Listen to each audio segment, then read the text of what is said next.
ঘোর অন্ধকার। শঙ্করের সমস্ত শরীর যেন শিউরে উঠল। টর্চটা হাতরে পাওয়া যায় না কেন? অন্ধকারের মধ্যে যেন একটা কিসের অস্পষ্ট শব্দ হচ্ছে ঘরের মধ্যে।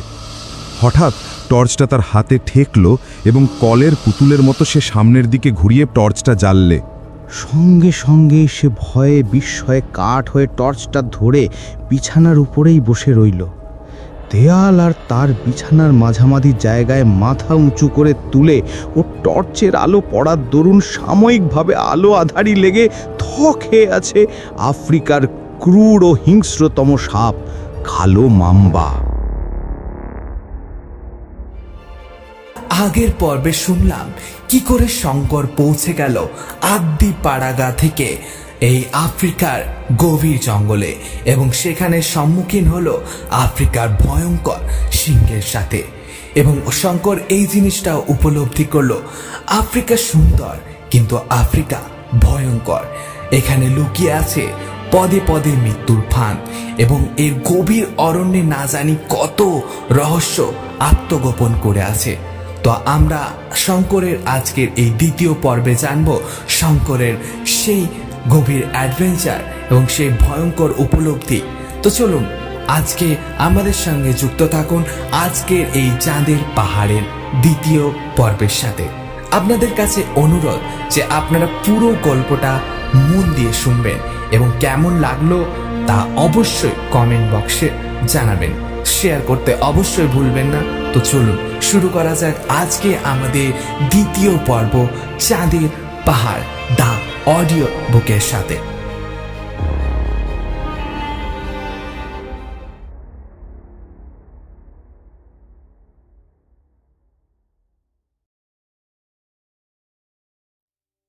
নতুন পদ পেয়ে উৎফুল্ল মনে শঙ্কর যখন স্টেশনটাতে এসে নামল তখন বেলা ৩টে হবে।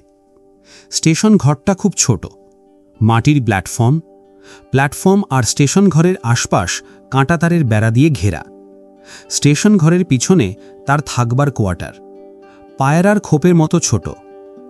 যে ট্রেনখানা তাকে বহন করে এনেছিল সেখানা কিসুমুর দিকে চলে গেল। শঙ্কর যেন অকুল সমুদ্রে পড়ল। এত নির্জন স্থান সে জীবনে কখনো কল্পনা করেনি। এই স্টেশনে সেই একমাত্র কর্মচারী, একটা কুলি পর্যন্ত নেই। সেই কুলি, সেই পয়েন্টসম্যান, সেই সব। এরকম ব্যবস্থার কারণ হচ্ছে এই যে এসব স্টেশন এখনো মোটেই আয়কর নয়। এর অস্তিত্ব এখনো পরীক্ষা সাপেক্ষ। এদের পিছনে রেল কোম্পানি বেশি খরচ করতে রাজি নয়। একখানি ট্রেন সকালে, একখানি এই গেল, আর সারা দিন রাত্রে ট্রেন নেই। সুতরাং তার হাতে প্রচুর অবসর আছে। চার্জ বুঝে নিতে হবে এই একটু কাজ। আগের স্টেশন মাস্টারটি গুজরাটি, বেশ ইংরেজি জানে। সে নিজের হাতে চা করে নিয়ে এলো। চার্জ বোঝাবার বেশি কিছু নেই। গুজরাটি ভদ্রলোক তাকে পেয়ে খুব খুশি। ভাবে বোধ হল সে কথা বলবার সঙ্গী পায়নি অনেক দিন। দুজনে প্ল্যাটফর্মে এদিক ওদিক পায়চারি করলে। শঙ্কর বললে, কাঁটাতারির বেড়া দিয়ে ঘেরা কেমন? গুজরাটি ভদ্রলোকটি বললে, ও কিছু নয়, নির্জন জায়গা তাই। শঙ্করের মনে হলো কি একটা কথা লোকটা গোপন করে গেল। শঙ্করও আর পিড়াপিড়ি করলে না। রাত্রিরে ভদ্রলোক রুটি গড়ে শঙ্করকে খাবার নিমন্ত্রণ করলে। খেতে বসে হঠাৎ লোকটি চেঁচিয়ে উঠল, ওই যা, ভুলে গিয়েছি। কি হলো? খাবার জল নেই মোটে। ট্রেন থেকে নিতে একদম ভুলে গিয়েছি। সে কি, এখানে খাবার জল কোথাও পাওয়া যায় না? কোথাও না। একটা কুয়ো আছে, তার জল বেজায় তেতো আর কষা। সে জলে বাসন মাজা ছাড়া আর কোনো কাজ হয় না। খাবার জল ট্রেন থেকে দিয়ে যায়। বেশ জায়গা বটে। খাবার জল নেই, মানুষজন নেই। এখানে স্টেশন করেছে কেন শঙ্কর বুঝতে পারলে না। পরদিন সকালে ভূতপূর্ব স্টেশন মাস্টার চলে গেল। শঙ্কর পড়ল একা। নিজের কাজ করে, রাধে, খায়, ট্রেনের সময় প্ল্যাটফর্মে গিয়ে দাঁড়ায়, দুপুরে বই পড়ে কি বড় টেবিলটাতে শুয়ে ঘুমায়। বিকেলের দিকে ছায়া পড়লে প্ল্যাটফর্মে পায়চারি করে। স্টেশনের চারিধার ঘিরে ধুধু সীমাহীন প্রান্তর, দীর্ঘ ঘাসের বন, মাঝে ইউকা বাবলা গাছ, দূরে পাহাড়ের সারি সারা চক্রবাল জুড়ে। ভারী সুন্দর দৃশ্য। গুজরাটি লোকটি ওকে বারণ করে গিয়েছিল, একা যেন এই সব মাঠে সেনা বেড়াতে বেরোয়। শঙ্কর বলেছিল, কেন? সে প্রশ্নের সন্তোষজনক উত্তর গুজরাটি ভদ্রলোকটির কাছ থেকে পাওয়া যায়নি, কিন্তু তার উত্তর অন্যদিক থেকে সে রাতেই মিলল। রাত বেশি না হতেই আহারাদি সেরে শঙ্কর স্টেশন ঘরে বাতি জ্বালিয়ে বসে ডায়েরি লিখছে। স্টেশন ঘরেই সে শোবে। সামনের কাঁচ বসানো দরজাটি বন্ধ আছে, কিন্তু আগল দেওয়া নেই। কিসের শব্দ শুনে সে দরজার দিকে চেয়ে দেখে, দরজার ঠিক বাইরে কাঁচে নাক লাগিয়ে প্রকাণ্ড সিংহ। শঙ্কর কাঠের মতো বসে রইল। দরজা একটু জোর করে ঠেললেই খুলে যাবে। সেও সম্পূর্ণ নিরস্ত্র। টেবিলের ওপর কেবল কাঠের রুলটা মাত্র আছে। সিংহটা কিন্তু কৌতূহলের সঙ্গে শঙ্কর ও টেবিলের কেরোসিন বাতিটার দিকে চেয়ে চুপ করে দাঁড়িয়ে রইল। খুব বেশিক্ষণ ছিল না, হয়তো মিনিট 2, কিন্তু শঙ্করের মনে হলো সে আর সিংহটা কত কাল ধরে পরস্পরের দিকে চেয়ে দাঁড়িয়ে আছে। তারপর সিংহ ধীরে ধীরে অনাসক্তভাবে দরজা থেকে সরে গেল। শঙ্কর হঠাৎ যেন চেতনা ফিরে পেল। সে তাড়াতাড়ি গিয়ে দরজার আগলটা তুলে দিল। এতক্ষণে সে বুঝতে পারলে স্টেশনের চারিদিকে কাঁটাতারের বেড়া কেন। কিন্তু শঙ্কর একটু ভুল করেছিল। সে আংশিকভাবে বুঝেছিল মাত্র, বাকি উত্তরটা পেতে 2-1 দিন বিলম্ব ছিল। সেটা এলো অন্য দিক থেকে।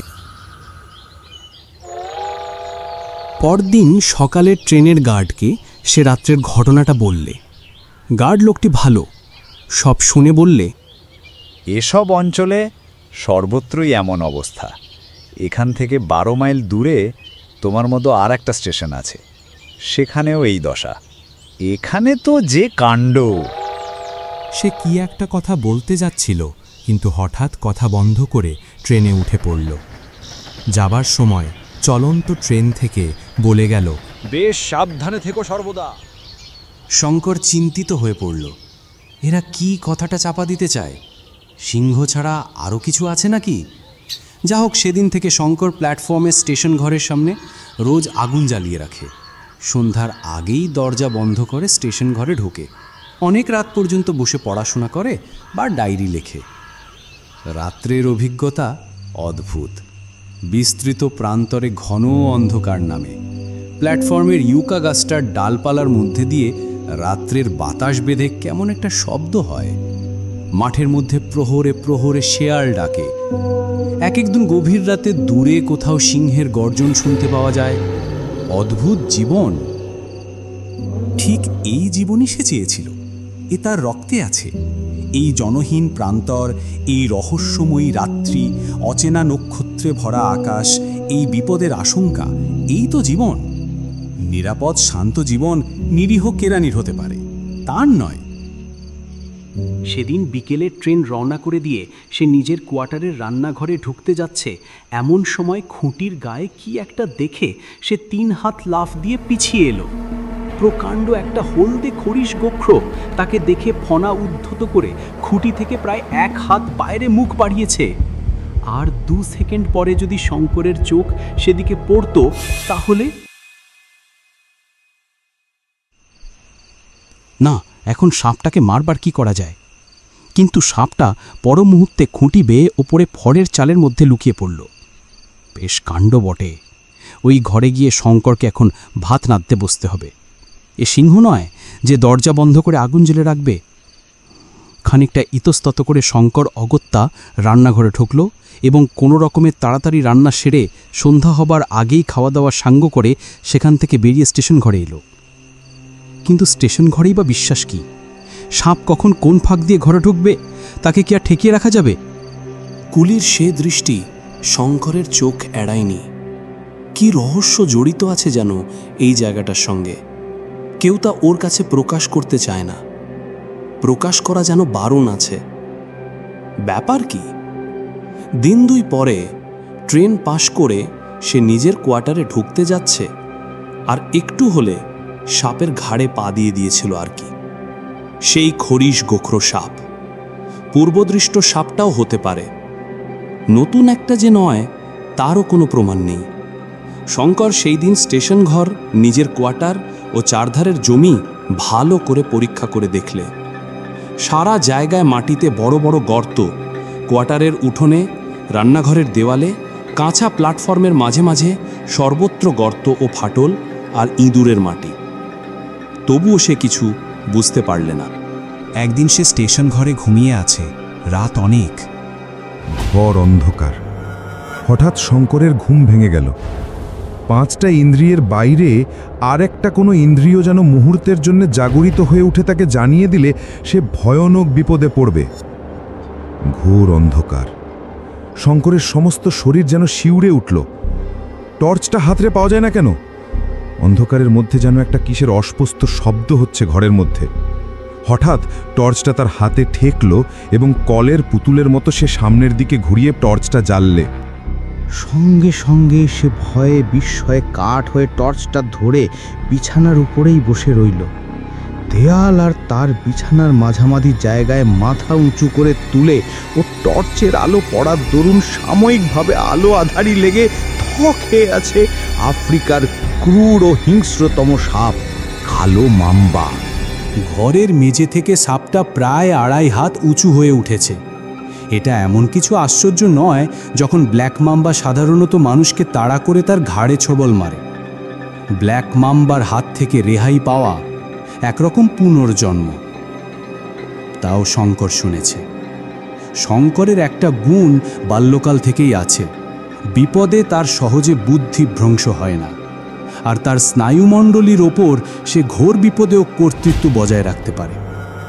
শঙ্কর বুঝল, হাত যদি তার একটু কেঁপে যায়, তবে যে মুহূর্তে সাপটার চোখ থেকে আলো সরে যাবে, সেই মুহূর্তে ওর আলো আঁধারি কেটে যাবে এবং তক্ষুনি সে করবে আক্রমণ। সে বুঝল তার আয়ু নির্ভর করছে এখন দৃঢ় ও অকম্পিত হাতে টর্চটা সাপের চোখের দিকে ধরে থাকবার উপর। যতক্ষণ সে এরকম ধরে থাকতে পারবে ততক্ষণ সে নিরাপদ, কিন্তু যদি টর্চটা একটু এদিক ওদিক সরে যায়, শঙ্কর টর্চ ধরেই রইল। সাপের চোখ দুটো জ্বলছে যেন দুটো আলোর দানার মতো। কি ভীষণ শক্তি ও রাগ প্রকাশ পাচ্ছে চাবুকের মতো খাড়া উদ্যত তার কালো মিশমিশে সরু দেহটাতে। শঙ্কর ভুলে গেছে চারপাশের সব আসবাবপত্র, আফ্রিকা দেশটা, তার রেলের চাকরি, মোম্বাসা থেকে কিসুমু লাইনটা, তার দেশ, তার বাবা মা, সমস্ত জগৎটা শূন্য হয়ে গিয়ে সামনের ওই দুটো জলজলে আলোর দানায় পরিণত হয়েছে। তার বাইরে সব শূন্য, অন্ধকার, মৃত্যুর মতো শূন্য, প্রলয়ের পরের বিশ্বের মতো অন্ধকার। সত্য কেবল এই মহাহিংস্র উদ্যত ফনা মাম্বা, যেটা প্রত্যেক ছোবলে 1500 মিলিগ্রাম তীব্র বিষ ক্ষতস্থানে ঢুকিয়ে দিতে পারে এবং দেবার জন্য উত পেতে রয়েছে। শঙ্করের হাত ঝিমঝিম করছে, আঙুল অবশ হয়ে আসছে, কনুই থেকে বগল পর্যন্ত হাতের যেন সাড় নেই। কতক্ষণ সে আর টর্চ ধরে থাকবে? আলোর দানা দুটো হয়তো সাপের চোখ নয়, জোনাকি পোকা কিংবা নক্ষত্র, কিংবা টর্চের ব্যাটারির তেজ কমে আসছে না, সাদা আলো যেন হলদেও নিস্তেজ হয়ে আসছে না, কিন্তু জোনাকি পোকা কিংবা নক্ষত্র দুটো তেমনি জ্বলছে। রাত না দিন, ভোর হবে না সন্ধে হবে? শঙ্কর নিজেকে সামলে নিলে। ওই চোখ দুটোর জ্বালাময়ী দৃষ্টি তাকে যেন মোহগ্রস্ত করে তুলছে। সে সজাগ থাকবে। এ তেপান্তরের মাঠে চেঁচালেও কেউ কোথাও নেই সে জানে। তার নিজের স্নায়ুমণ্ডলীর দৃঢ়তার উপর নির্ভর করছে তার জীবন। কিন্তু সে পারছে না যে, হাত যেন টন টন করে অবশ হয়ে আসছে। আর কতক্ষণ সে টর্চ ধরে থাকবে? সাপে না হয় ছোবল দিক, কিন্তু হাতখানা একটু নামিয়ে সে আরাম বোধ করবে এখন। তারপরেই ঘড়িতে টং টং করে 3টে বাজল। ঠিক রাত 3টে পর্যন্তই বোধহয় শঙ্করের আয়ু ছিল, কারণ 3টে বাজবার সঙ্গে সঙ্গে তার হাত কেঁপে উঠে নড়ে গেল। সামনের আলোর দানা দুটো গেল নিভে। কিন্তু সাপ কই? তাড়া করে এলো না কেন? পরক্ষণই শঙ্কর বুঝতে পারলে সাপটাও সাময়িক মোহগ্রস্ত হয়েছে তার মতো। এই অবসর বিদ্যুতের চেয়েও বেগে সে টেবিল থেকে এক লাফ মেরে অন্ধকারের মধ্যে দরজার আগল খুলে ফেলে ঘরের বাইরে গিয়ে দরজাটা বাইরে থেকে বন্ধ করে দিলে।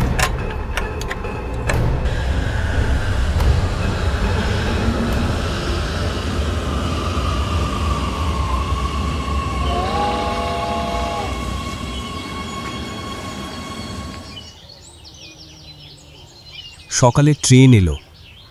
শঙ্কর বাকি রাতটা প্ল্যাটফর্মেই কাটিয়েছে। ট্রেনের গার্ডকে বললে সব ব্যাপার। গার্ড বললে, চলো দেখি স্টেশন ঘরের মধ্যে। ঘরের মধ্যে কোথাও সাপের চিহ্নও পাওয়া গেল না। গার্ড লোকটা ভালো, বললে, বলি তবে শোনো, খুব বেঁচে গিয়েছো কাল রাত্রে। এতদিন কথাটা তোমায় বলিনি, পাছে ভয় পাও। তোমার আগে যিনি স্টেশন মাস্টার এখানে ছিলেন, তিনিও সাপের উপদ্রবেই এখান থেকে পালান। তার আগে দুজন স্টেশন মাস্টার এই স্টেশনের কোয়ার্টারে সাপের কামড়ে মরেছে। আফ্রিকার ব্ল্যাক মাম্বা যেখানে থাকে তার ত্রিসীমানায় লোক আসে না। বন্ধুভাবে কথাটা বললাম। ওপরওয়ালাদের বলো না যেন যে আমার কাছ থেকে এ কথা শুনেছ। ট্রান্সফারের দরখাস্ত করো। শঙ্কর বললে, দরখাস্তের উত্তর আসতেও তো দেরি হবে। তুমি একটা উপকার করো, আমি এখানে একেবারে নিরস্ত্র। আমাকে একটা বন্দুক কি রিভলভার যাবার পথে দিয়ে যেও, আর কিছু কার্বলিক অ্যাসিড। ফিরবার পথেই কার্বলিক অ্যাসিডটা আমায় দিয়ে যেও। ট্রেন থেকে সে একটা কুলিকে নামিয়ে নিলে এবং দুজনে মিলে সারাদিন সর্বত্র গর্ত বুঝিয়ে বেড়ালে। পরীক্ষা করে দেখে মনে হলো কাল রাত্রে স্টেশন ঘরের পশ্চিমের দেওয়ালের কোণে একটা গর্ত থেকে সাপটা বেরিয়েছিল। গর্তগুলো ইঁদুরের। বাইরের সাপ দিনমানে ইঁদুর খাবার লোভে গর্তে ঢুকেছিল হয়তো। গর্তটা বেশ ভালো করে বুঝিয়ে দিলে। ডাউন ট্রেনের গার্ডের কাছ থেকে এক বোতল কার্বলিক অ্যাসিড পাওয়া গেল। ঘরের সর্বত্র সে অ্যাসিড ছড়িয়ে দিলে। কুলিটা তাকে একটা বড় লাঠি দিয়ে এল। 2-3 দিনের মধ্যেই রেল কোম্পানি থেকে ওকে একটা বন্দুক দিলে। স্টেশনে বড়ই জলের কষ্ট। ট্রেন থেকে যা জল দেয় তাতে রান্না খাওয়া কোনো রকমে চলে, স্নান আর হয় না। এখানকার কুয়োর জলও শুকিয়ে গিয়েছে। একদিন সে শুনলে স্টেশন থেকে মাইল 3 দূরে একটা জলাশয় আছে। সেখানে ভালো জল পাওয়া যায়, মাছও আছে। স্নান ও মাছ ধরবার আকর্ষণে একদিন সে সকালে ট্রেন রওনা করে দিয়ে সেখানে মাছ ধরতে চলল। সঙ্গে একজন সোমালি কুলি, সে পথ দেখিয়ে নিয়ে গেল। মাছ ধরার সাজ সরঞ্জাম মুম্বাসা থেকে আনিয়ে নিয়েছিল। জলাশয়টা মাঝারি গোছের, চারধারে উঁচু ঘাসের বন, ইউকা গাছ, কাছেই একটা অনুচ্চ পাহাড়। জলে সে স্নান সেরে উঠে ঘন্টা 2 ছিপ ফেলে ট্যাংরা জাতীয় ছোট ছোট মাছ অনেকগুলি পেলে। মাছ আর দৃষ্টি জোটেনে অনেক দিন, কিন্তু বেশি দেরি করা চলবে না, কারণ আবার বিকেল 4টের মধ্যে স্টেশনে পৌঁছানো চাই বিকেলের ট্রেন পাস করাবার জন্যে। এখন প্রায়ই সে মাঝে মাঝে মাছ ধরতে যায়। কোনোদিন সঙ্গে লোক থাকে, প্রায়ই একা যায়। স্নানের কষ্টও ঘুচেছে। গ্রীষ্মকাল ক্রমেই প্রখর হয়ে উঠল। আফ্রিকার দারুণ গ্রীষ্ম। বেলা 9টার পর থেকে আর রোদে যাওয়া যায় না। 11টার পর থেকে শঙ্করের মনে হয় যেন দিক বিদিক দাউ দাউ করে জ্বলছে। তবুও সে ট্রেনের লোকের মুখে শুনলে মধ্য আফ্রিকা ও দক্ষিণ আফ্রিকার গরমের কাছে নাকি কিছুই নয়। শীঘ্রই এমন একটা ঘটনা ঘটল যা থেকে শঙ্করের জীবনের গতি মোড় ঘুরে অন্য পথে চলে গেল। একদিন সকালের দিকে শঙ্কর মাছ ধরতে গিয়েছিল। যখন ফিরছে তখন বেলা 3টে। স্টেশন যখন আর মাইলটাক আছে তখন শঙ্করের কানে গেল সেই রৌদ্রদগ্ধ প্রান্তরের মধ্যে কে যেন কোথায় অস্ফুট আর্তস্বরে কি বলছে। কোন দিক থেকে স্বরটা আসছে লক্ষ্য করে কিছু দূরে যেতেই দেখলে একটা ইউকা গাছের নিচে স্বল্পমাত্র ছায়াটুকুতে কে একজন বসে আছে। শঙ্কর দ্রুত পদে তার কাছে গেল। লোকটা ইউরোপিয়ান, পরনে তালি দেওয়া ছিন্ন ও মলিন কোট প্যান্ট, এক মুখ লাল দাড়ি, বড় বড় চোখ, মুখের গড়ন বেশ সুশ্রী, দেহ বেশ বলিষ্ঠ ছিল বোঝা যায়, কিন্তু সম্ভবত রোগে, কষ্টে ও অনাহারে বর্তমানে শীর্ণ। লোকটা গাছের গুড়িতে হেলান দিয়ে অবসন্নভাবে পড়ে আছে। তার মাথায় মলিন শোলার টুপিটা একদিকে গড়িয়ে পড়েছে মাথা থেকে। পাশে একটা খাকি কাপড়ের বড় ঝোলা। শঙ্কর ইংরেজিতে জিজ্ঞেস করলে, তুমি কোথা থেকে আসছো? লোকটা কথার উত্তর না দিয়ে মুখের কাছে হাত নিয়ে গিয়ে জলপানের ভঙ্গি করে বললে, একটু জল জল। শঙ্কর বললে, এখানে তো জল নেই, আমার উপর ভর দিয়ে স্টেশন পর্যন্ত আসতে পারবে?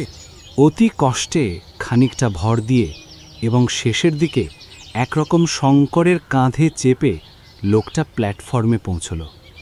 ওকে আনতে গিয়ে দেরি হয়ে গেল। বিকেলের ট্রেন ওর অনুপস্থিতিতেই চলে গিয়েছে। ও লোকটাকে স্টেশন ঘরে বিছানা পেতে শোয়ালে, জল খাইয়ে সুস্থ করলে, কিছু খাদ্যও এনে দিলে। সে খানিকটা চাঙ্গা হয়ে উঠল বটে, কিন্তু শঙ্কর দেখলে লোকটার ভারী জ্বর হয়েছে। অনেক দিনের অনিয়মে, পরিশ্রমে, অনাহারে তার শরীর একেবারে ভেঙে গিয়েছে। 2-4 দিনে সে সুস্থ হবে না। লোকটা একটু পরে পরিচয় দিলে। তার নাম ডিয়েগো আলভারেজ, জাতে পর্তুগিজ, তবে আফ্রিকার সূর্য তার বর্ণ তামাটে করে দিয়েছে। রাত্রে ওকে স্টেশনে রাখলে শঙ্কর, কিন্তু ওর অসুখ দেখে সে পড়ে গেল বিপদে। এখানে ওষুধ নেই, ডাক্তার নেই। সকালের ট্রেন মোম্বাসার দিকে যায় না। বিকেলের ট্রেনে গার্ড রোগীকে তুলে নিয়ে যেতে পারে, কিন্তু রাত কাটতে এখনও অনেক দেরি। বিকেলের গাড়িখানা স্টেশনে এসে যদি পাওয়া যেত তবে তো কথাই ছিল না। শঙ্কর রোগীর পাশে রাত জেগে বসে রইল। লোকটির শরীরে কিচ্ছু নেই। খুব সম্ভবত কষ্ট ও অনাহার ওর অসুখের কারণ। দূর বিদেশে ওর কেউ নেই। শঙ্কর না বিকলে ওকে দেখবে কে? বাল্যকাল থেকেই পরের দুঃখ সহ্য করতে পারে না সে। শঙ্কর যেভাবে সারা রাত তার সেবা করলে তার কোনো আপনার লোকও ওর চেয়ে বেশি কিছু করতে পারত না। উত্তর পূর্ব কোণের অনুচ্ছ পাহাড় শ্রেণীর পিছন থেকে চাঁদ উঠছে যখন সে রাত্রে, ঝমঝম করছে নিস্তব্ধ নিশীথ রাত্রি, তখন হঠাৎ প্রান্তরের মধ্যে ভীষণ সিংহ গর্জন শোনা গেল। রোগী তন্দ্রাচ্ছন্ন ছিল। সিংহের ডাকে সে ধর্মর করে বিছানায় উঠে বসল। শঙ্কর বলল, ভয় নেই, শুয়ে থাকো। বাইরে সিংহ ডাকছে, দরজা বন্ধ আছে। তারপর শঙ্কর আস্তে আস্তে দরজা খুলে প্ল্যাটফর্মে এসে দাঁড়ালে। দাঁড়িয়ে চারিধারে চেয়ে দেখবার মাত্রই যেন সে রাত্রির অপূর্ব দৃশ্য তাকে মুগ্ধ করে ফেললে। চাঁদ উঠেছে দূরের আকাশ প্রান্তে। ইউকা গাছের লম্বা ছায়া পড়েছে পূব থেকে পশ্চিমে। ঘাসের বন যেন রহস্যময় নিষ্পন্দ। সিংহ ডাকছে স্টেশনের কোয়ার্টারের পিছনে প্রায় 500 গজের মধ্যে। কিন্তু সিংহের ডাক আজকাল শঙ্করের গা শোয়া হয়ে উঠেছে। ওতে আর আগের মতো ভয় পায় না। রাত্রির সৌন্দর্য এত আকৃষ্ট করেছে ওকে যে ও সিংহের সান্নিধ্য যেন ভুলে গেল। ফিরে ও স্টেশন ঘরে ঢুকল। টং টং করে ঘড়িতে 2টো বেজে গেল। ও ঘরে ঢুকে দেখল রোগী বিছানায় উঠে বসে আছে। বললে, একটু জল দাও, খাবো। লোকটা বেশ ভালো ইংরেজি বলতে পারে। শঙ্কর টিন থেকে জল নিয়ে ওকে খাওয়ালে। লোকটার জ্বর তখন যেন কমেছে। সে বললে, তুমি কি বলছিলে? আমার ভয় করছে ভাবছিলে? ডিয়েগো আলভারেজ ভয় করবে? ইয়াং ম্যান, তুমি ডিয়েগো আলভারেজকে জানো না। লোকটার ওষ্ঠপ্রান্তে একটা হতাশা, বিষাদ আর ব্যঙ্গ মেশানো অদ্ভুত ধরনের হাসি দেখা দিলে। সে অবসন্নভাবে বালিশের গায়ে ঢলে পড়ল। ওই হাসিতে শঙ্করের মনে হলো এ লোক সাধারণ লোক নয়। তখন ওরা হাতের দিকে নজর পড়ল শঙ্করের। বেঁটে বেঁটে মোটা মোটা আঙুল, দড়ির মতো শিরাবহুল হাত, তামড়াভ দাড়ি নিচে চিবুকের ভাব শক্ত মানুষের পরিচয় দিচ্ছে। এতক্ষণ পরে খানিকটা জ্বর কমে যাওয়াতে আসল মানুষটা বেরিয়ে আসছে যেন ধীরে ধীরে। লোকটা বললে, সরে এসো কাছে, তুমি আমার যথেষ্ট উপকার করেছ। আমার নিজের ছেলে থাকলে এর বেশি করতে পারত না। তবে একটা কথা বলি, আমি বাঁচব না। আমার মন বলছে আমার দিন ফুরিয়ে এসেছে। তোমার উপকার করে যেতে চাই। তুমি ইন্ডিয়ান, এখানে কত মাইনে পাও? এই সামান্য মাইনের জন্যে দেশ ছেড়ে এত দূর এসে আছো যখন, তখন তোমার সাহস আছে, কষ্ট সহ্য করবার শক্তি আছে। আমার কথা মন দিয়ে শোনো, কিন্তু প্রতিজ্ঞা করো, আজ তোমাকে যেসব কথা বলবো, আমার মৃত্যুর পূর্বে তুমি কারো কাছে তা প্রকাশ করবে না। শঙ্কর সেই আশ্বাসই দিলে। তারপর সেই অদ্ভুত রাত্রি ক্রমশ কেটে যাবার সঙ্গে সঙ্গে সে এমন এক আশ্চর্য, অবিশ্বাস্য ধরনের আশ্চর্য কাহিনী শুনে গেল, যা সাধারণত উপন্যাসেই পড়া যায়। ইয়াং ম্যান, তোমার বয়স কত হবে? 22। তুমি যখন মায়ের কোলে শিশু, আজ 20 বছর আগের কথা। 1888-89 সালের দিকে আমি কেপ কলোনির উত্তরে পাহাড় জঙ্গলের মধ্যে সোনার খনির সন্ধান করে বেড়াচ্ছিলাম। তখন বয়স ছিল কম, দুনিয়ার কোনো বিপদকেই বিপদ বলে গ্রাহ্য করতাম না। বুলাওয়েও শহর থেকে জিনিসপত্র কিনে একাই রওনা হলাম, সঙ্গে কেবল 2টি গাধা, জিনিসপত্র বইবার জন্যে। জাম্বেজি নদী পার হয়ে চলেছি। পথ ও দেশ সম্পূর্ণ অজ্ঞাত, শুধু ছোটখাটো পাহাড়, ঘাস, মাঝে মাঝে কাফিরদের বস্তি। ক্রমে যেন মানুষের ভাস কমে এলো। এমন এক জায়গায় এসে পৌঁছানো গেল যেখানে এর আগে কখনো কোনো ইউরোপিয়ান আসেনি। যেখানেই নদী বা খাল দেখি কিংবা পাহাড় দেখি, সকলের আগে সোনার স্তরের সন্ধান করি। লোকে কত কি পেয়ে বড় মানুষ হয়ে গিয়েছে দক্ষিণ আফ্রিকায়, এ সম্বন্ধে বাল্যকাল থেকে কত কাহিনী শুনে এসেছিলাম। সেই সব গল্পের মোহই আমায় আফ্রিকায় নিয়ে এসে ফেলেছিল। কিন্তু বৃথাই 2 বৎসর নানা স্থানে ঘুরে বেড়ালুম। কত অসহ্য কষ্ট সহ্য করলুম এই 2 বৎসরে। একবার তো সন্ধান পেয়েও হারালুম। সেদিন একটা হরিণ শিকার করেছি সকালের দিকে। তাঁবু খাটিয়ে মাংস রান্না করে শুয়ে পড়লুম দুপুরবেলা, কারণ দুপুরের রোদে পথ চলা সেসব জায়গায় একরকম অসম্ভব। 115 ডিগ্রি থেকে 130 ডিগ্রি পর্যন্ত উত্তাপ হয় গ্রীষ্মকালে। বিশ্রামের পরে বন্দুক পরিষ্কার করতে গিয়ে দেখি বন্দুকের নলের মাছিটা কোথায় হারিয়ে গিয়েছে। মাছি না থাকলে রাইফেলের তাগ ঠিক হয় না। এদিক ওদিক কত খুঁজেও মাছিটা পাওয়া গেল না। কাছেই একটা পাথরের ঢিবি, তার গায়ে সাদা সাদা কি একটা কঠিন পদার্থ চোখে পড়ল। ঢিবিটার গায়ে সেই জিনিসটা নানা স্থানে আছে। বেছে বেছে তারই একটি দানা সংগ্রহ করে ঘষে মেজে নিয়ে আপাতত সেটাকেই মাছি করে রাইফেলের নলের আগায় বসিয়ে নিলাম। তারপর বিকেলে সেখান থেকে আবার উত্তরমুখে রওনা হয়েছি। কোথায় তাঁবু ফেলেছিলাম সে কথা ক্রমেই ভুলে গিয়েছি। দিন 15 পরে একজন ইংরেজির সঙ্গে সাক্ষাৎ হলো। সেও আমার মতো সোনা খুঁজে বেড়াচ্ছে। তার সঙ্গে 2 জন মাটাবেল কুড়ি ছিল। পরস্পরকে পেয়ে আমরা খুশি হলাম। তার নাম জিম কার্টার, আমারই মতো ভবঘুরে, তবে তার বয়স আমার চেয়ে বেশি। জিম একদিন আমার বন্দুকটা নিয়ে পরীক্ষা করতে গিয়ে হঠাৎ কি দেখে আশ্চর্য হয়ে গেল। বলে, বন্দুকের মাছি তোমার এরকম কেন? তারপর আমার গল্প শুনে সে উত্তেজিত হয়ে উঠল। বললে, তুমি বুঝতে পারোনি, এই জিনিসটা খাঁটি রূপো, খনিজ রূপো। এ যেখানে পাওয়া যায় সাধারণত সেখানে রূপোর খনি থাকে। আমার আন্দাজ হচ্ছে 1 টন পাথর থেকে অন্তত 9000 আউন্স রূপো পাওয়া যাবে। সেই জায়গাতে এক্ষুনি চলো আমরা যাই। এইবার আমরা লক্ষপতি হয়ে যাব। সংক্ষেপে বলি, তারপর কার্টারকে সঙ্গে নিয়ে আমি যে পথে এসেছিলাম সেই পথে আবার এলাম।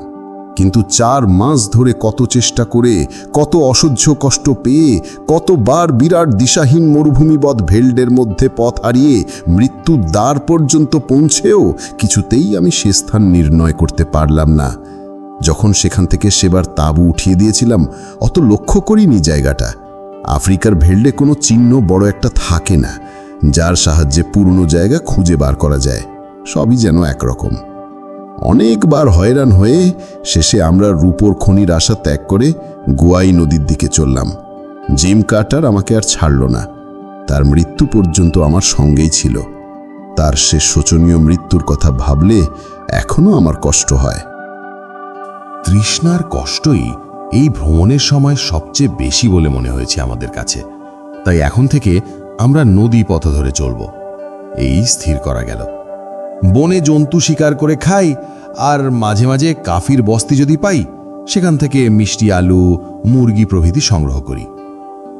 একবার অরেঞ্জ নদী পার হয়ে প্রায় 50 মাইল দূরবর্তী একটা কাফির বস্তিতে আশ্রয় নিয়েছি। সেই দিন দুপুরের পরে কাফির বস্তির মোরালিজ মেয়ে হঠাৎ ভয়ানক অসুস্থ হয়ে পড়ল। আমরা দেখতে গেলাম 5-6 বছরের একটা ছোট্ট উলঙ্গ মেয়ে মাটিতে পড়ে গড়াগড়ি দিচ্ছে। তার পেটে নাকি ভয়ানক ব্যথা। মেয়েটার ঘাড়ে নিশ্চয়ই দানও চেপেছে, ওকে মেরে না ফেলে ছাড়বে না। তাকেও তার বাপ মাকে জিজ্ঞেস করে এইটুকু জানা গেল, সে বনের ধারে গিয়েছিল, তারপর থেকে তাকে ভূতে পেয়েছে। আমি ওর অবস্থা দেখে বুঝলাম কোনো বনের ফল বেশি পরিমাণে খেয়ে ওর পেট কামড়াচ্ছে। তাকে জিজ্ঞেস করা হলো কোনো বনের ফল সে খেয়েছিল কিনা। সে বললে হ্যাঁ খেয়েছিল। কাঁচা ফল? মেয়েটা বললে ফল নয়, ফলের বীজ। সে ফলের বীজই খাদ্য। 1 ডোজ হোমিওপ্যাথিক ওষুধে তার ভূত ছেড়ে গেল। আমাদের সঙ্গে ওষুধের বাক্স ছিল। গ্রামে আমাদের খাতির হয়ে গেল খুব। 15 দিন আমরা সে গ্রামের সর্দারের অতিথি হয়ে রইলাম। এলান্ড হরিণ শিকার করি আর রাত্রে কাফিরদের মাংস খেতে নিমন্ত্রণ করি। বিদায় নেওয়ার সময় কাফির সর্দার বললে, তোমরা সাদা পাথর খুব ভালোবাসো না? বেশ খেলবার জিনিস, নেবে সাদা পাথর? দাঁড়াও দেখাচ্ছি। একটু পরে সে একটা ডুমরু ফলের মতো বড় সাদা পাথর আমাদের হাতে এনে দিলে। জিমার আমি বিস্ময়ে চমকে উঠলাম। জিনিসটা হিরে, খনি বা খনির উপরকার পাথরের মৃত্তিকা স্তর থেকে পাওয়া পালিশ না করা হীরের টুকরো। কাফির সর্দার বললে, এটা তোমরা নিয়ে যাও। ওই যে দূরের বড় পাহাড় দেখছো, ধোঁয়া ধোঁয়া, এখান থেকে হেঁটে গেলে একটা চাঁদের মধ্যে ওখানে পৌঁছে যাবে। ওই পাহাড়ের মধ্যে এরকম সাদা পাথর অনেক আছে বলে শুনেছি। আমরা কখনো যাইনি, জায়গা ভালো নয়। ওখানে বুনিব বলে উপদেবতা থাকে। অনেক চাঁদ আগেকার কথা। আমাদের গ্রামের 3 জন সাহসী লোক কারো বারণ না শুনে ওই পাহাড়ে গিয়েছিল আর ফেরেনি। আরেকবার একজন তোমাদের মতো সাদা মানুষ এসেছিল, সেও অনেক অনেক চাঁদ আগে। আমরা দেখিনি, আমাদের বাপ ঠাকুর দাদাদের আমলের কথা। সে গিয়েও আর ফেরেনি। কাফির গ্রাম থেকে বার হয়েই পথে আমরা ম্যাপ মিলিয়ে দেখলাম দূরের ধোঁয়া ধোঁয়া অস্পষ্ট ব্যাপারটা হচ্ছে রিক্টার্স ভেল্ট পর্বত শ্রেণী। দক্ষিণ আফ্রিকার সর্বাপেক্ষা বন্য, অজ্ঞাত, বিশাল ও বিপদসংকুল অঞ্চল। 2-1 দুর্ধর্ষ দেশ আবিষ্কারক বা ভৌগোলিক বিশেষজ্ঞ ছাড়া কোনো সভ্য মানুষ সে অঞ্চলে পদার্পণ করেনি। ওই বিস্তীর্ণ বন পর্বতের অধিকাংশ স্থানই সম্পূর্ণ অজানা। তার ম্যাপ নেই, তার কোথায় কি আছে কেউ বলতে পারে না। জিম কার্টারও আমার রক্ত চঞ্চল হয়ে উঠল। আমরা দুজনেই তখনই স্থির করলাম ওই অরণ্য ও পর্বতমালা আমাদেরই আগমন প্রতীক্ষায় তার বিপুল রত্নভাণ্ডার লোকচক্ষুর অন্তরালে গোপন করে রেখেছে। ওখানে আমরা যাবই। কাফির গ্রাম থেকে রওনা হবার প্রায় 17 দিন পরে আমরা পর্বত শ্রেণীর পাদদেশে নিবিড় মনে প্রবেশ করলাম। আগেই বলেছি, দক্ষিণ আফ্রিকার অত্যন্ত দুর্গম প্রদেশে এই পর্বত শ্রেণী অবস্থিত। জঙ্গল দেখে মনে হলো কাঠুরিয়ার কুঠার আজ পর্যন্ত এখানে প্রবেশ করেনি। জীবনের সব চিহ্ন যেন গিলে নিয়েছে এই জঙ্গল। সন্ধ্যার কিছু আগে আমরা জঙ্গলের ধারে এসে পৌঁছেছিলাম। জিম কার্টারের পরামর্শ মতো সেইখানেই আমরা রাত্রে বিশ্রামের জন্য তাঁবু খাটালাম। জিম জঙ্গলের কাঠ কুড়িয়ে আগুন জ্বাললে আমি লাগলাম রান্নার কাজে। সকালের দিকে একজোড়া পাখি মেরেছিলাম, সেই পাখি ছাড়িয়ে তার রোস্ট করব, এই ছিল মতলব। পাখি ছাড়ানোর কাজে একটু ব্যস্ত আছি। এমন সময় জিম বললে, পাখি রাখো, 2 পেয়ালা কফি করো তো আগে। আগুন জ্বালাই ছিল, জল গরম করতে দিয়ে আবার পাখি ছাড়াতে বসেছি। এমন সময় হঠাৎ সিংহের গর্জন একেবারে অতি নিকটে শোনা গেল। জিম বন্দুক নিয়ে বেরোলো। আমি বললাম, অন্ধকার হয়ে আসছে, বেশি দূর যেও না। তারপরে আমি পাখি ছাড়াচ্ছি, কিছু দূরে জঙ্গলের বাইরেই 2 বার বন্দুকের আওয়াজ শুনলুম। একটুখানি থেমে আবার আরেকটা আওয়াজ, তারপরেই সব চুপ। মিনিট 10 কেটে গেল। জিম আসে না দেখে আমি নিজের রাইফেলটা নিয়ে যেদিক থেকে আওয়াজ এসেছিল সেদিকে একটু যেতেই দেখি জিম আসছে। পেছনে কি একটা ভারী মতো টেনে আনছে। আমায় দেখে বললে, ভারী চমৎকার ছালখানা, জঙ্গলের ধারে ফেলে রাখলে হাইনাতে সাবার করে দেবে। তাঁবুর কাছে টেনে নিয়ে যাই, চল। দুজনে টেনে সিংহের প্রকাণ্ড দেহটা তাঁবুর আগুনের কাছে নিয়ে এসে ফেললাম। তারপর ক্রমে রাত হলো। খাওয়া দাওয়া সেরে আমরা শুয়ে পড়লুম। অনেক রাত্রে সিংহের গর্জনে ঘুম ভেঙে গেল। তাঁবু থেকে অল্প দূরেই সিংহ ডাকছে। অন্ধকারে বোঝা গেল না ঠিক কত দূরে। আমি রাইফেল নিয়ে বিছানায় উঠে বসলাম। জিম শুধু একবার বললে, সন্ধেবেলা সেই সিংহটার জুড়ি, বলেই সে নির্বিকারভাবে পাশ ফিরে শুয়ে ঘুমিয়ে পড়ল। আমি তাঁবুর বাইরে এসে দেখি আগুন নিভে গিয়েছে। পাশে কাঠকুটো ছিল, তাই দিয়ে আবার জোরে আগুন জ্বাললাম। তারপর আবার এসে শুয়ে পড়লাম। পরদিন সকালে উঠে জঙ্গলের মধ্যে ঢুকে গেলাম। কিছু দূরে গিয়ে কয়েকজন কাফিরের সঙ্গে দেখা হলো। তারা হরিণ শিকার করতে এসেছে। আমরা তাদের তামাকের লোভ দেখিয়ে কুলি ও পথপ্রদর্শক হিসাবে সঙ্গে নিতে চাইলাম। তারা বললে, তোমরা জানো না তাই ও কথা বলছো। এ জঙ্গলে মানুষ আসে না, যদি বাঁচতে চাও তো ফিরে যাও। ওই পাহাড়ের শ্রেণী অপেক্ষাকৃত নিচু, ওটা পার হয়ে ওদিকে খানিকটা সমতল জায়গা আছে, ঘন বনে ঘেরা। তার ওদিকে আবার এর চেয়ে উঁচু পর্বতশ্রেণী।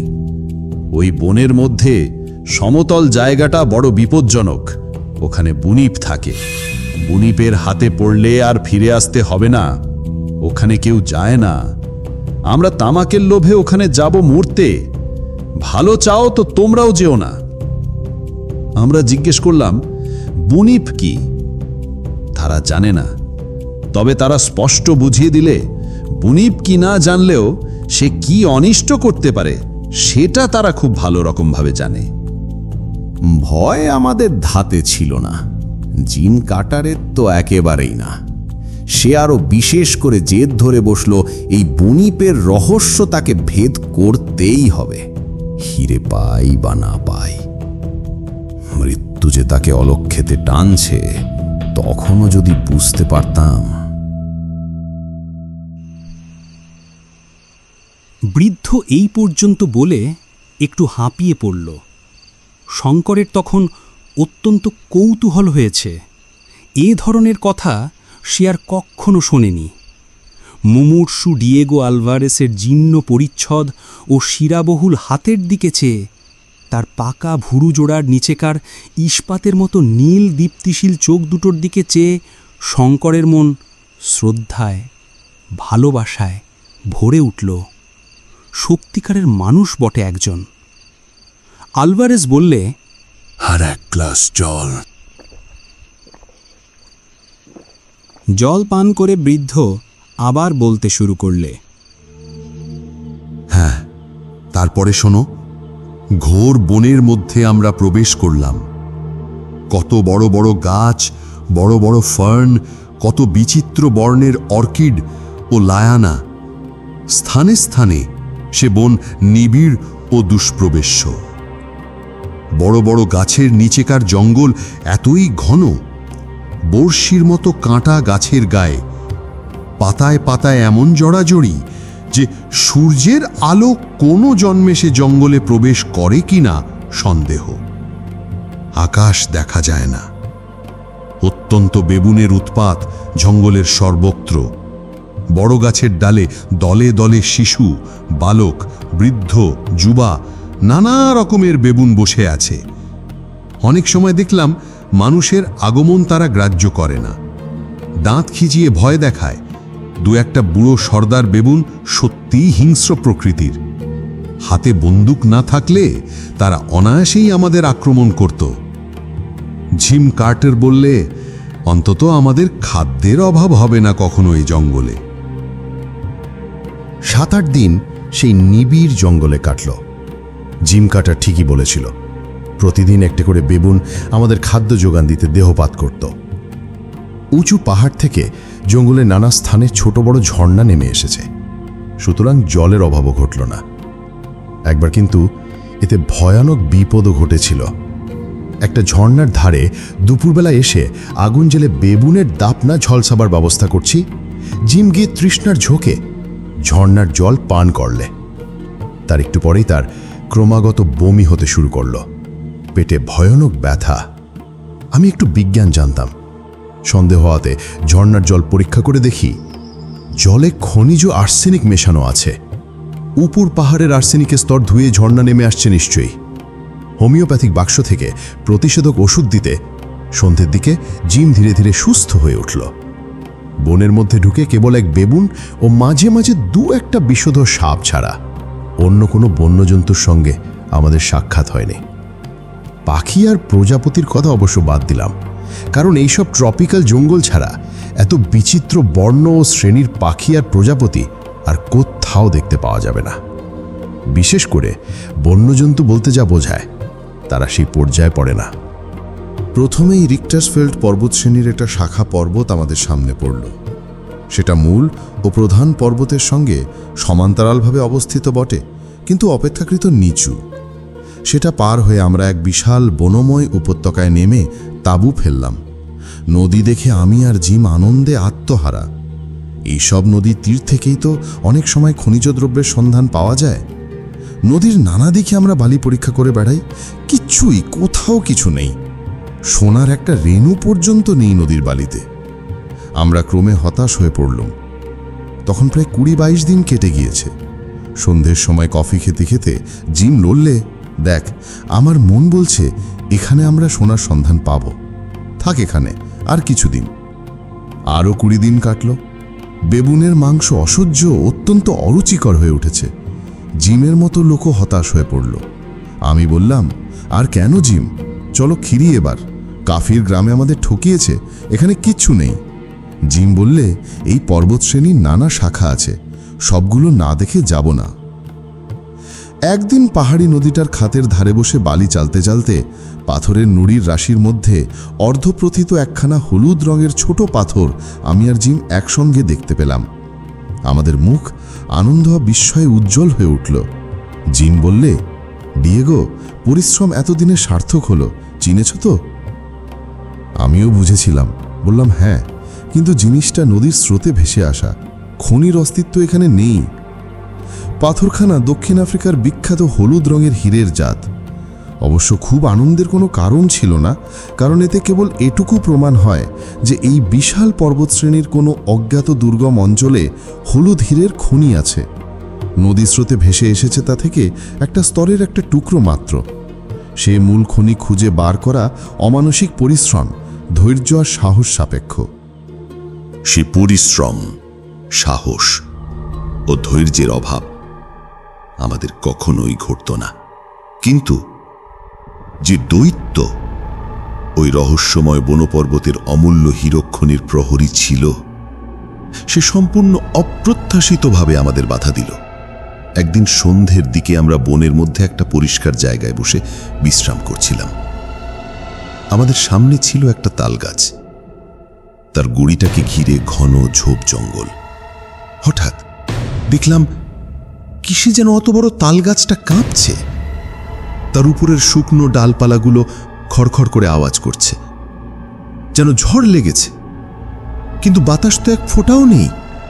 আমাদের মনে হলো কে যেন তালগাছের গুড়া ঢরে ঝাঁকি দিচ্ছে। জিম তখনই ব্যাপারটা কি দেখতে গুড়ির তলায় সেই জঙ্গলটার মধ্যে ঢুকল। সে ওর মধ্যে ঢুকবার অল্পক্ষণ বাদেই আমি শুনলাম একটা আর্তনাদ। রাইফেল নিয়ে ছুটে গেল। ঝোপের মধ্যে ঢুকে দেখি জিম রক্তাক্ত দেহে বনের মধ্যে পড়ে আছে। কোনো ভীষণ বলবান জন্তুতে তার মুখের সামনে থেকে বুক পর্যন্ত ধারালো নখ দিয়ে চিরে ফেড়ে দিয়েছে। যেমন পুরনো বালিশ ফেড়ে তুলো বার করে, তেমনি। সে শুধু বলল, সাক্ষাৎ শয়তান, মূর্তিমান শয়তান। হাত দিয়ে ইঙ্গিত করে বললে, পালাও, পালাও। তারপরেই জিম মারা গেল। আমি তাকিয়ে রইলাম সেই তালগাছটার গায়ে। সেখানে যেন কিসের একটা মোটা শক্ত চোঁচ লেগেছিল। আমার মনে হলো কোনো ভীষণ বলবান জানোয়ার গা ঘষছিল তালগাছের গায়ে, আর সেই জন্যেই গাছটা এমনভাবে কাঁপছিল। জন্তুটাকে কোথাও দেখতে পেলাম না। জিমের দেহটা ফাঁকা জায়গায় টেনে এনে রেখে আমি রাইফেল হাতে সোজা চলে গেলাম ঝোপের ওপারে। সেখানে গিয়ে দেখি মাটির ওপর কোনো অজ্ঞাত জন্তুর পায়ের চিহ্ন। তার মোটে 3টে আঙুল পায়ে। আমি পদচিহ্ন অনুসরণ করে কিছু দূর গেলাম। ঘন জঙ্গল পেরিয়ে পৌঁছলাম একটা গুহার মুখে। গুহার প্রবেশপথের কাছে শুকনো বালির ওপর স্পষ্ট দেখা গেল সেই বিশাল থাবার দাগ। তখন অন্ধকার হয়ে এসেছে। সেই জনহীন অরণ্যভূমি ও পর্বতবেষ্টিত অজ্ঞাত উপত্যকায় একা দাঁড়িয়ে আমি এক অজ্ঞাততর ভীষণ বলবান জন্তুর অনুসরণ করছি। ডাইনে চেয়ে দেখি প্রায় অন্ধকার সন্ধ্যায় সুউচ্চ ব্যাসল্টের দেওয়াল খাড়া উঠেছে প্রায় 4000 ফুট। বনে বনে নিবিড়, খুব উঁচুতে পর্বতের বাঁশ বনের মাথায় সামান্য যেন একটু রাঙা রোদ, কিংবা হয়তো আমার চোখের ভুল, অনন্ত আকাশের আভা পড়ে থাকবে। ভাবলাম এ সময় গুহার মধ্যে ঢোকা বা এখানে দাঁড়িয়ে থাকা বিবেচনার কাজ হবে না। জিমের দেহ নিয়ে তাঁবুতে ফিরে এলুম। সারা রাত তার মৃতদেহ নিয়ে আগুন জেলে রাইফেল তৈরি রেখে বসে রইলুম। পরদিন জিমকে সমাধিস্থ করে আবার ওই জানোয়ারটার খোঁজে বার হলাম। কিন্তু মুশকিল হলো এই যে সে গুহা অনেক খুঁজেও কিছুতেই বার করতে পারলুম না। ওরকম অনেক গুহা আছে পর্বতের নানা জায়গায়। সন্ধ্যার অন্ধকারে কোন গুহা দেখেছিলাম কে জানে। সঙ্গীহীন অবস্থায় সেই মহাদুর্গম রেক্টার্সফেল্ড পর্বতশ্রেণীর বনের মধ্যে থাকা চলে না। 15 দিন হাঁটতে হাঁটতে আমি আবার পৌঁছলাম সেই কাফির বস্তিতে। তারা চিনে ফেলল, খুব খাতিরও করল। তাদের বললাম জিমের মৃত্যু কথা। তারা শুনে যেন ভয়ে মুখ ফ্যাকাশে হয়ে গেল, ছোট ছোট চোখগুলি ভয়ে বড় হয়ে উঠল। বলল, সর্বনাশ, বুনিপ, ওই ভয়েই তো ওখানে কেউ যায় না। তারপর কাফির বস্তি থেকে আর 5 দিন হেঁটে অরেঞ্জ নদীর ধারে এসে পেলাম একখানা ডাচ লঞ্চ। তাতে করে এসে সভ্য জগতে পৌঁছলাম। আমি আর কখনো রেক্টার্সভেল্ড পর্বতের দিকে যেতে পারিনি। চেষ্টা করেছিলাম অনেক, কিন্তু বোয়ার যুদ্ধ এসে পড়ল। যুদ্ধে গেলাম, আহত হলাম, প্রেটোরিয়ার হাসপাতালে অনেক দিন রইলাম। তারপর সেরে উঠে একটা কমলা লেবুর বাগানে কাজ পেলাম। সেখানেই ছিলাম বহুদিন।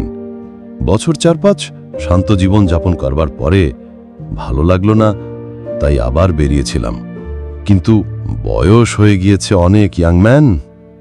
এবার আমার চলা বোধহয় ফুরুবে। এই ম্যাপখানা তুমি রাখো। এতে রেক্টার্সভেল্ড পর্বত আর যেই নদীতে আমরা হিরে পেয়েছিলাম তার মোটামুটি ভাবে আঁকা আছে। সাহস থাকে সেখানে যেও, বড় মানুষ হবে তুমি। বুয়ার যুদ্ধের পর ওই অঞ্চলে ওয়াই নদীর ধারে 2-1টা ছোট বড় হীরের খনি বেরিয়েছে ঠিকই, কিন্তু আমরা যেখানে হিরে পেয়েছিলাম তার সন্ধান আজও কেউ জানে না। যেও তুমি। ডিয়েগো আলভারেজ গল্প শেষ করে আবার অবসন্নভাবে বালিশের গায়ে ভর দিয়ে শুয়ে পড়ল।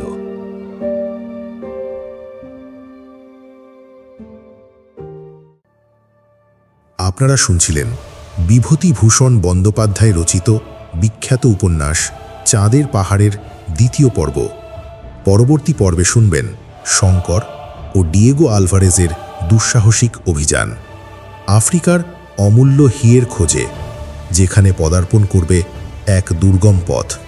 সম্মুখীন হবে ভয়াল পরিস্থিতি, সিংহের হুঙ্কার আর এক রহস্যময় প্রহরী বুনিপের ভয়ঙ্কর উপস্থিতি। তাই শুনতে থাকুন আমাদের সঙ্গেই এই রোমাঞ্চকর কাহিনী আপনার প্রিয় দ্য অডিও বুক চ্যানেলে। পুরো গল্প মন দিয়ে শুনবার জন্য ধন্যবাদ। আশা করি আপনারা চ্যানেলটি সাবস্ক্রাইব করবেন, লাইক দেবেন, শেয়ার করবেন আপনজনদের সঙ্গে, আর আপনার মূল্যবান মতামত জানাতে কমেন্ট করতে ভুলবেন না। ধন্যবাদ সবাইকে। শুভরাত্রি।